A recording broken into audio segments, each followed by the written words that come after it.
Teacher বাচ্চাদের হাতে এক একটা বেলুন দিল আর বাচ্চাদেরকে বলল, বাচ্চারা তোমরা বেলুনের নাম লিখবে আর বেলুনগুলো ফুলিয়ে ক্লাসের মাঝখানে রাখবে। তো বাচ্চারা সেম কাজটা করলো। তারপর বাচ্চাদেরকে বলল, বাচ্চারা তোমরা যে যার বেলুনটা দ্রুত সহকারে হাতে নাও। বাচ্চারা বেলুন নিতে গিয়ে কেউ পেল তো কেউ পেল না। কিছু বেলুন নষ্ট হয়ে গেল, কিছু বেলুন নিজেরা খুঁজে পেল।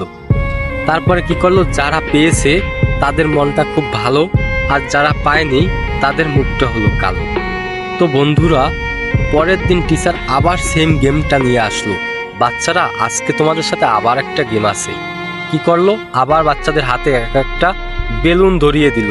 বলল, বাচ্চারা বেলুনে নিজেদের নাম লেখো, আবার বেলুনগুলো ফুলিয়ে ক্লাসের মাঝখান দিকে রাখো। তো বাচ্চারা নিজেদের নাম লিখে ক্লাসের মাঝখানে রাখলো। তারপর বাচ্চাদেরকে বলল, আজকে কিন্তু গেমটা একটু ভিন্ন টাইপের। কীরকমের ভিন্ন টাইপের?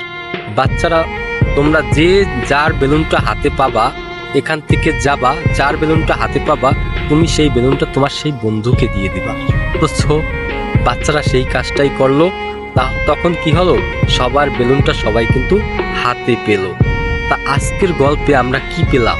আজকের গল্পে এটাই পেলাম, আমাদের হ্যাপিটা আমার বন্ধুর কাছে, আমার বন্ধুর হ্যাপিটা আমার কাছে।